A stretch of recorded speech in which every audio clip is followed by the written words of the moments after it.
software engineers, web developers, programmers, welcome to the channel. Happy New Year, and in this video we'll be breaking down some C code that as you can see on the screen. So this is an algorithm that generates a random integer and determines whether it's negative, positive, or zero. So without further ado, let's just get into it. So you can see at the top, you can see there's the stdio.h. That's a standard input output. We've got the standard library stdlib.h, then time.h. So stdio.h for input and output, like printing to the console. So that's the reason why it's there.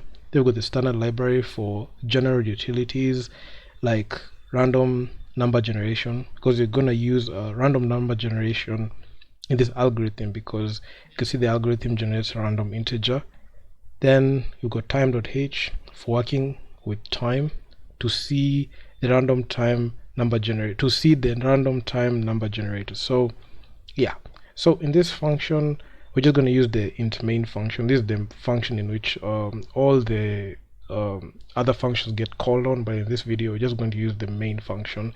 As we progress in other videos, we'll be looking at creating different functions and calling them in the main. So yeah, so this is just simple algorithm, so we're just going to use the main function. So declare the variable int n. So it creates int n. So int n, what it does is, as you can see, it creates an integer variable named n to store the random number. Though we've got the srand time then 0 in there, so into bracket 0. So in this initializes the random number integer using the current system time, ensuring different results each time. So as you can see on the screen, I have executed this program a number of times in the console, and you can see there are different timestamps. So there's no point where you'll see like there's a repetition of the number when it's generated. So it's actually very important, because if without it you can just run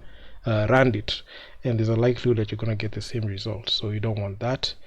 Then we have like the rand into brackets. So we've got rand and rand max. So in that line, n is equals to rand into bracket minus rand underscore max divided by 2/2. So generates a random number using rand and subtracts half of the maximum possible value.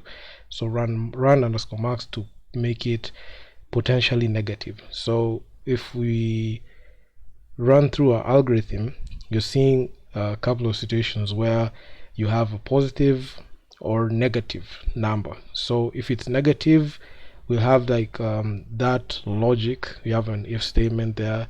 If n is less than 0, you'll see that that number is negative. It will print it. If we put an else if there, if it's positive, we print it. If it's 0, it prints 0 and it returns 0. So this is just a simple algorithm just to get started with how to understand how logic works, and also just appreciate like the inbuilt functions that C has. So in a couple of videos coming, I'll just look at more C variables and some control flow and if else, and feel free to leave a feedback down in the comment section what you think, and how could we turn this function around, and even do make it better, time complexity, all that. So yeah man, happy coding.